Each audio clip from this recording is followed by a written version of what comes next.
National న్యూస్లో కూడా వచ్చింది. తెలంగాణ ప్రజలకు తెలవాలి అసలు ఈ రాష్ట్రంలో ఏం జరుగుతుంది, ఎటువంటి పరిపాలన జరుగుతుంది, రాష్ట్రం ఏ విధంగా అధోగతి పాలవుతుంది అనేది ప్రజలకు, ముఖ్యంగా తెలంగాణ ప్రజలకు తెలవాలి. కాబట్టి ఈ వార్త, Telangana loses ₹1700 crore solar manufacturing project by Premier Energies to Andhra Pradesh. ఈ ప్రీమియర్ ఎనర్జీస్ అనే సంస్థ గత ప్రభుత్వం కేసీఆర్ గారు ప్రభుత్వంలో వాళ్ళు ఒక కొత్త ఫెసిలిటీ పెట్టినారు. అది ఆనాటి ఐటీ అండ్ ఇండస్ట్రీ శాఖ మంత్రి కేటీఆర్ గారు ప్రారంభించడం కూడా జరిగింది 2021లో. ప్రీమియర్ ఎనర్జీస్ వారి ఫెసిలిటీ, ఈ ఫెసిలిటీ వారు ప్రారంభించిన తర్వాత అదే సంవత్సరం 2021-22లో వాళ్ళు ఏం అనౌన్స్ చేసినారంటే, ప్రీమియర్ ఎనర్జీస్ వాళ్ళు మేము తెలంగాణలో రాబోయే రోజుల్లో 700 కోట్లు పెట్టుబడి పెడతాం, 1200 కోట్లు పెట్టుబడి పెడతాం అని చెప్పి వాళ్ళు ఇచ్చిన అనౌన్స్మెంట్స్ ఇవి. తెలంగాణ రాష్ట్రానికి ప్రీమియర్ ఎనర్జీస్ చెప్పినటువంటి అనౌన్స్మెంట్స్. తీరా కట్ చేస్తే 2023 తర్వాత ప్రభుత్వం మారింది, రేవంత్ రెడ్డి గారి ప్రభుత్వం కొలువు తీరింది. ఇప్పుడు ఎట్లాంటి వార్తలు వస్తున్నాయంటే ఇట్లాంటి వార్తలు వస్తున్నాయి. ఇది ఒకటే సంస్థ కాదు, ఈ ప్రీమియర్ ఎనర్జీస్ అనే ఒకటే సంస్థ కాదు. గతంలో కూడా తెలంగాణలో రేవంత్ రెడ్డి గారు ప్రభుత్వం వచ్చినాక, కొలువు తీరినాక మల్టీనేషనల్ కంపెనీస్ తెలంగాణలో పెట్టుబడులు పెడతాము అని అనౌన్స్ చేసి గతంలో ఎంఓయూలు చేసుకొని భూమి అలకేట్ అయినాక ప్రభుత్వం మారంగానే ఎందుకు వేరే రాష్ట్రాలకు తరలిపోతున్నారు? ఇది Corning glass company. Corning glass company 1000 కోట్లు పెట్టుబడి పెడతామని చెప్పి గత కేసీఆర్ ప్రభుత్వం ఉన్నప్పుడు వాళ్ళు అనౌన్స్ చేశారు. తీరా ఏమైంది? ప్రభుత్వం మారంగానే ఈ 1000 కోట్ల పెట్టుబడి కార్నింగ్ కంపెనీ చెన్నైకి తరలిపోయింది. ఇదే కాదు, కెయిన్స్ సెమీకండక్టర్ టెక్నాలజీ కంపెనీ. ఈ కెయిన్స్ సెమీకండక్టర్ టెక్నాలజీ కంపెనీ కూడా 2850 కోట్లు తెలంగాణలో పెడదామని ఆనాటి కేసీఆర్ ప్రభుత్వంలో రావిర్యాల, రంగారెడ్డి జిల్లాలో రావిర్యాలలో భూమి కూడా వాళ్ళు చూసుకున్నారు. అట్లాంటి కంపెనీ ప్రభుత్వం మారి రేవంత్ రెడ్డి గారు కొలువు తీరంగానే ఇది కూడా గుజరాత్కి తరలిపోయింది. ఇవన్నీ మల్టీనేషనల్ కంపెనీస్ నేను చెప్పేది. ఇది అమరరాజా బ్యాటరీస్, చాలామందికి తెలుసు. అమరరాజా బ్యాటరీస్ దాదాపు 9500 కోట్ల రూపాయలతోని లిథియం అయాన్ బ్యాటరీస్ మ్యానుఫ్యాక్చరింగ్ యూనిట్ని వాళ్ళు దివిటిపల్లి, మహబూబ్ నగర్ జిల్లాలో గ్రౌండ్ బ్రేకింగ్ సెరమనీ కూడా చేసుకున్నారు. ఆనాటి ఇండస్ట్రీ శాఖ మంత్రి కేటీఆర్ గారు కూడా ఆ సమయంలో అక్కడ ఉన్నారు. వారేమన్నారు, ఒకవేళ ఈ ప్రభుత్వం రేవంత్ రెడ్డి గారి ప్రభుత్వం మాకు సహకరించకపోతే మేము వేరే రాష్ట్రాలు చూసుకోవాల్సి వస్తుంది, మా పెట్టుబడులు తెలంగాణ బయటికి వేరే రాష్ట్రాల్లోకి మేము తీసుకెళ్తాము అని క్రిస్టల్ క్లియర్గా వార్నింగ్ ఇచ్చిన పరిస్థితి. సో ఇన్ని సంస్థలు ఇట్లా క్యూ కట్టి తెలంగాణలో ఏవైతే అనౌన్స్ చేసి వచ్చి పెట్టుబడులు పెడతామని చెప్పి ఈ టైంలో పారిపోతున్నాయంటే రాష్ట్రంలో ఏం జరుగుతుంది, ఎటువంటి పరిపాలన జరుగుతుంది, ఎంత అవినీతి జరుగుతుంది, ఎంత విధ్వంసం జరుగుతుంది, ఎంత దోపిడీ జరుగుతుంది అనే దానికి ప్రజల దృష్టిని, అంటే ఫుల్ పేపర్ కలర్ అడ్వర్టైజ్మెంట్లు ఇచ్చి బాగా కొట్టే ఛానళ్ళు ఉన్నాయి కాబట్టి, తాటికాయంత అక్షరాలతో రాసే పేపర్లు ఉన్నాయి కాబట్టి 100 కోట్లు ఖర్చు పెట్టి ఫుల్ పేపర్ కలర్ అడ్వర్టైజ్మెంట్లు ఇచ్చి ఏదో సాధించడం, పెట్టుబడుల విలువ తెలంగాణకు వచ్చింది, తెలంగాణ రైజింగ్ అని చెప్తే రావు పెట్టుబడులు. అక్కడ గ్రౌండ్లో ఏం జరుగుతుంది అనేది గ్రౌండ్ అయిన ప్రాజెక్టులల్లో, కంపెనీలలో తెలుస్తుంది. గతంలో కూడా మేము కేసీఆర్ గారి ప్రభుత్వంలో ఉన్నప్పుడు అప్పుడు ఇట్లాంటి వార్తలు వచ్చేవి. ఇట్లాంటివి వెల్స్పన్ గ్రూప్, మహారాష్ట్రకు చెందిన వెల్స్పన్ గ్రూప్ వాళ్ళు పెట్టుబడి పెట్టి తెలంగాణలో ఇక్కడ విధానాలు మాకు నచ్చినాయి, ఇక్కడ ప్రభుత్వము మాకు అన్ని విధాలుగా సహకరిస్తుంది, మేము మా పెట్టుబడుల్ని పెంచుతామని చెప్పి అనౌన్స్మెంట్లు చేసినారు. అంటే పెట్టుబడులు పెట్టడమే కాక కొన్ని రోజుల తర్వాత ఇప్పుడు మీరు చూసినట్టయితే ఈ వెల్స్పన్ గ్రూప్ పెట్టుబడి పెట్టింది దాదాపు 350 కోట్లు 500 కోట్లు అప్పట్లో మొదట్లో తెలంగాణలో. కానీ తర్వాత 5000 కోట్లు పెట్టుబడి పెడతామని చెప్పి వాళ్ళు అనౌన్స్ చేశారు.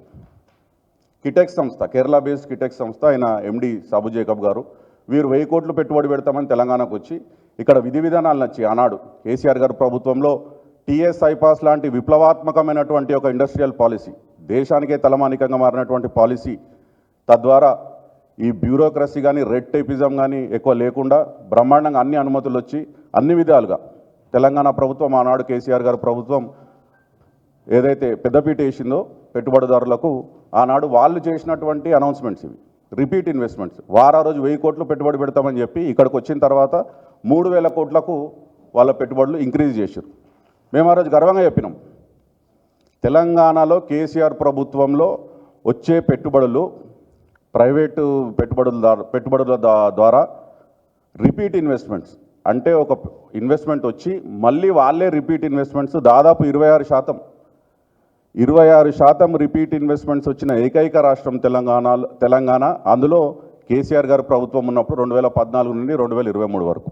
సరే, ఇదంతా న్యూస్ పేపర్ ఆర్టికల్స్. మరి దీని విషయం ఏంది? ఇది ప్రజలు చూడాలి. ఇది ప్రభుత్వ వెబ్సైట్ టిఎస్ ఐపాస్ వెబ్సైట్లో ఉన్నటువంటి లెక్కలు. ఇయర్ బై ఇయర్ ఎన్ని ఇండస్ట్రీస్ వచ్చినాయి, తద్వారా ఎన్ని వేల కోట్ల పెట్టుబడులు వచ్చినాయి, ఎంతమందికి ఉద్యోగ అవకాశాలు కల్పించారు అనేది year by year TS iPASS వెబ్సైట్లో ఎవరన్నా పోయి చూడొచ్చు. అంటే గమ్మత్తుకి ఈ మధ్య ఏమైందంటే రేవంత్ రెడ్డి గారి ప్రభుత్వంలో అసెంబ్లీలో కేసీఆర్ గారు సమగ్ర కుటుంబ సర్వే గురించి మాట్లాడితే ప్రభుత్వ వెబ్సైట్ MCRHRD నుంచి ఆ సర్వేని తొలగించారు.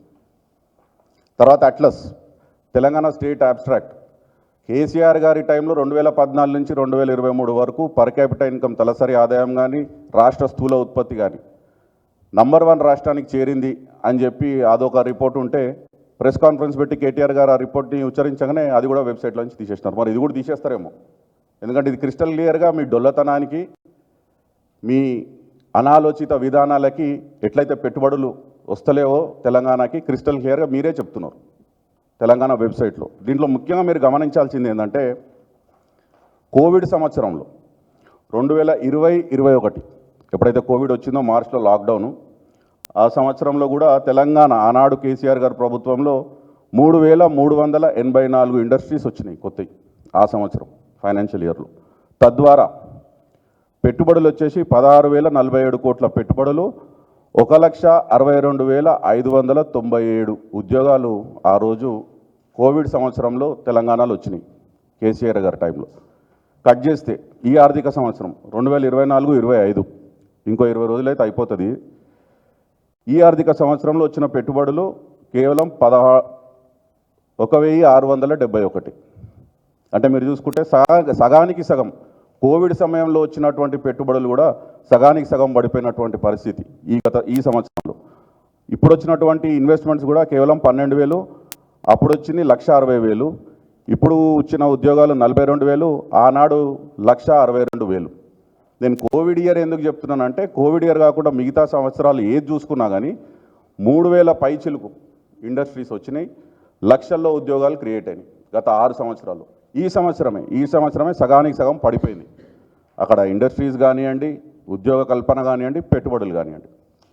ఇంకొకటి ముఖ్యమైన విషయము, సరే పెట్టుబడులు వచ్చినాయి వెళ్ళిపోతున్నాయి, కొత్తవి రావట్లేదు, కొన్ని రాష్ట్ర ఆర్థిక పరిస్థితి బాగుందా అంటే ఇది క్యాగ్ రిపోర్ట్ ఏం చెప్తుంది? వీళ్ళ అసమర్థ పాలనతోని, చేతగానితనంతోని, అనాలోచిత నిర్ణయాలతోని రాష్ట్రాన్ని అధోగతి పాలు చేసిరు అని క్రిస్టల్ క్లియర్గా క్యాగ్ రిపోర్ట్ చెప్తుంది. ఏం చెప్తుంది? ఈ సంవత్సరం రెవెన్యూ లోటు 26,000 కోట్లు, 26,000 కోట్లకు చేరింది మొదటి 10 నెలల్లోనే. అంటే ఏప్రిల్ నుంచి జనవరి వరకు రెవెన్యూ లోటు 26,000 కోట్లకు చేరింది. వీళ్ళు వేసిన అంచనా రెవెన్యూ రిసీట్స్ ద్వారా వస్తుంది అనుకుంది ఈ సంవత్సరం 2,21,242 కోట్లు. కానీ వచ్చింది ఎంత? 1,23,815 కోట్లు. అంటే ఓన్లీ 55%. వీళ్ళు వేసుకున్న అంచనాకి వచ్చే రెవెన్యూ కేవలం 55% వచ్చింది. కానీ రెవెన్యూ వ్యయం మాత్రం 1,49,000 కోట్లు.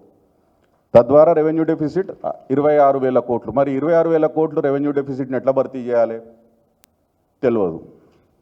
రిజిస్ట్రేషన్లు పడిపోయినాయి. వీళ్ళు అంచనా వేసింది స్టాంప్స్ అండ్ రిజిస్ట్రేషన్స్ ద్వారా. రియల్ ఎస్టేట్ దెబ్బతిన్నది. ప్రజల్లో ఎవరిని అడిగినా, తెలంగాణ రాష్ట్రంలో ఎవరిని అడిగినా, ఎవరిని కదిలిసినా చెప్తారు. ఈ ఆర్ఆర్ ట్యాక్సు, ఈ మూసీ పేరిట, హైడ్రా పేరిట ప్రజలని భయాందోళన గురి చేసి వాళ్ళ ఇళ్ళని కూలగొట్టి అంతా గందరగోళం అయోమయం చేసినటువంటి పరిస్థితి రియల్ ఎస్టేట్. అది రిపుల్ ఎఫెక్ట్ మీకు క్రిస్టల్ క్లియర్గా నంబర్లలో కనబడుతుంది కదా.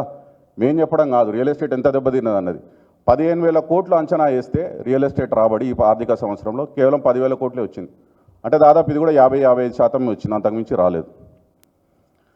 మీరు చూస్తే ముఖ్యంగా సౌత్ ఇండియన్ స్టేట్స్లో రెవెన్యూ కలెక్షన్ కూడా సౌత్ ఇండియన్ స్టేట్స్లో అధ్వాన పరిస్థితి ఎక్కడుంది అంటే గత సంవత్సరంతో పోలిస్తే తెలంగాణలో మీరు ఆంధ్రప్రదేశ్ 12%, తమిళనాడు 32%, కర్ణాటక 8%, మహారాష్ట్ర 12%, కేరళ 10% పెరిగితే రెవెన్యూ రిసీట్స్, తెలంగాణది -0.08.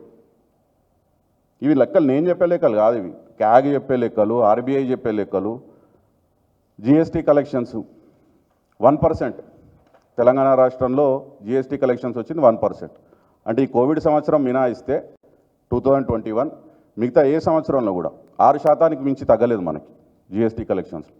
కానీ ఈ సంవత్సరం కేవలం 1%కి పడిపోయింది, ఇది వాస్తవం.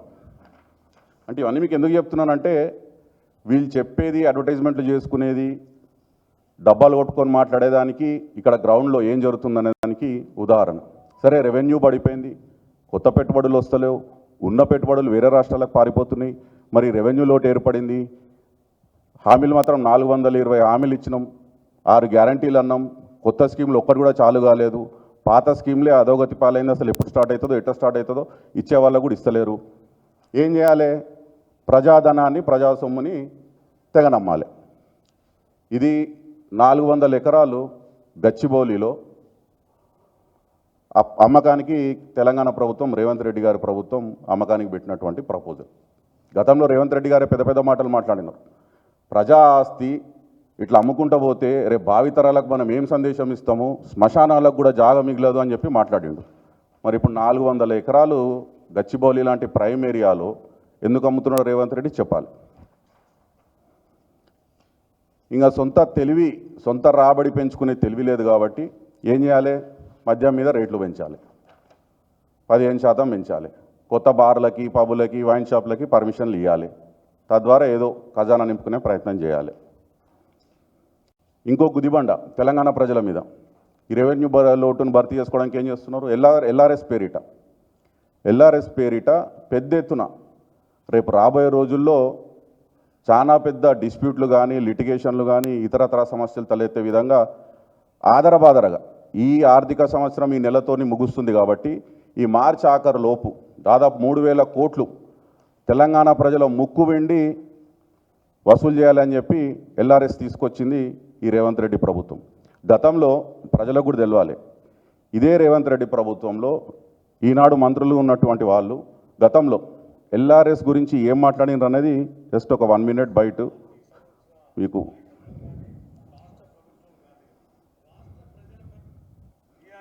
పార్టీకి సంబంధించిన నాయకత్వం కానీ, రాష్ట్ర ప్రభుత్వం కానీ రాష్ట్ర ప్రజలపైన ఏదో రకంగా పెద్ద ఎత్తున పడి పన్నుల పేరు మీదనో లేదా ఇంకో దాని పేరు మీదనో వాళ్ళ రక్తాన్ని పీల్చాలనేటువంటి ఆలోచనతో రాష్ట్ర ప్రభుత్వం ఉంది. అన్ని రిజిస్ట్రేషన్లు ఆపి పెద్ద భయాందోళనకు గురి చేస్తా ఉన్నారు. ఈ రోజు రాష్ట్రంలో మీరు ఎల్ఆర్ఎస్ కడితేనే రిజిస్ట్రేషన్ అంటున్నారు. రిజిస్ట్రేషన్ ఆపే హక్కు మీకెవడిచ్చిందండి? మేము రాష్ట్ర ప్రజలందరూ కూడా కాంగ్రెస్ పార్టీ పక్షాన విజ్ఞప్తి చేస్తా ఉన్నాం. ఇక ఎల్ఆర్ఎస్ పేరుతోటి కొత్త మళ్ళా అంటే దోచుకోవడానికి, దాచుకోవడానికి, ప్రజల దగ్గర చిల్లి గవ్వలేకుండా చేయడానికి ఇదొక నాటకం. కాంగ్రెస్ పార్టీ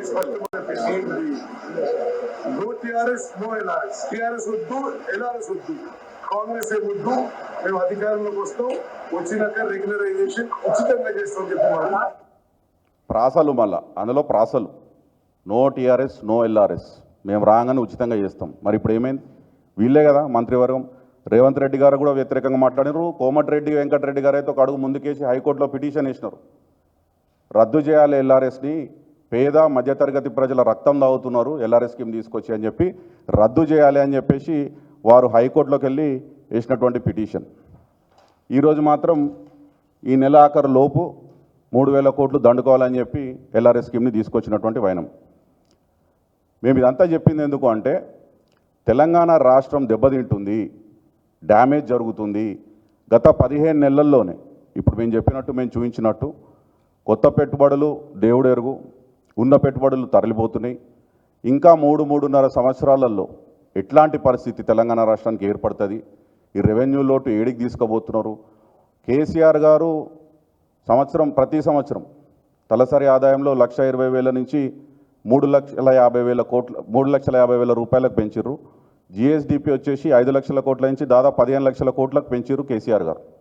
కానీ ఇప్పుడేమైంది, మొత్తం నెగిటివ్, రెవెన్యూ కానీ ఎవ్రీథింగ్, సొంత రాబడి కానీ అన్ని నెగిటివ్ అయింది. ఆ రోజు కేసీఆర్ గారు ప్రభుత్వంలో మేము చెప్పుకున్నాం, చాలా గర్వంగా చెప్పుకున్నాం, compounded annual growth rate year on year 17.57% పెరిగింది. దేశం యావరేజ్ 10% ఉంటే దేశంలో అత్యధికంగా పెరిగింది ఆనాడు తెలంగాణలో సొంత రాబడి. కానీ ఇప్పుడు తగ్గింది. కానీ ఆనాడు ఎన్నికలకు ముందు వీళ్ళు చేసిన దుష్ప్రచారం, అప్పుల పాలైందని, దివాలా తీసిందని, తెలంగాణ రాష్ట్రం ఒక క్యాన్సర్ పేషెంట్ లాగా అయిందని స్వయాన ముఖ్యమంత్రి అసెంబ్లీలో నిలబడి ఆ వేదికగా మాట్లాడడం అత్యంత దుర్మార్గం. అంటే బాధాకరం ఇది. ఇట్లాంటి వ్యాఖ్యలు చేస్తే కొత్త పెట్టుబడులు ఎట్లొస్తాయి, పెట్టుబడిదారులకు నమ్మకం ఎక్కడికి వెళ్ళి వస్తుంది, ఈ రాష్ట్రంలో మేము పెట్టుబడి పెడతామని చెప్పి నువ్వు సొంత ముఖ్యమంత్రివి నీ రాష్ట్రాన్ని దిగజార్చి మాట్లాడినప్పుడు కొత్త పెట్టుబడులు ఎట్లొస్తాయి? కాబట్టి మేము చెప్పేది ఒకటే, రేవంత్ రెడ్డి గారు ఇప్పటికన్నా మేలుకోండి. ఈ రాజకీయంగా కక్షపూరిత చర్యలకు మీరు దూరం ఉండండి. ఏవైతే మీరు ఎంక్వైరీల పేరిట డైవర్షన్ టాక్టిక్స్ చేస్తున్నారో అవి పక్కన పెట్టి గవర్నెన్స్ మీద ఇక్కడ జరుగుతున్న నష్టము, ఈ నష్టాన్ని మళ్ళీ భర్తీ చేయాలంటే రేపు వచ్చేది 100% బీఆర్ఎస్ ప్రభుత్వమే. కాబట్టి మళ్ళీ మీరు చేసే నష్టానికి, మీరు చేసిపోయే నష్టాన్ని పూర్తి చేయాలంటేనే చాలా సమయం పడుతుంది. కాబట్టి మేము ఏం చెప్తున్నాం, మీకు సలహా ఇస్తున్నాం, సూచన ఇస్తున్నాం. దయచేసి గవర్నెన్స్ మీద మీరు ధ్యాస పెట్టండి. ఈ చిల్లర రాజకీయ కక్షలకు, ఈ తప్పుడు కేసులకు, కార్యకర్తలను వేధించుడు ఇవన్నీ పక్కన పెట్టి మీరు దృష్టి సారించాల్సిన విషయాలు చాలా ఉన్నాయి, వాటి మీద సారించండి.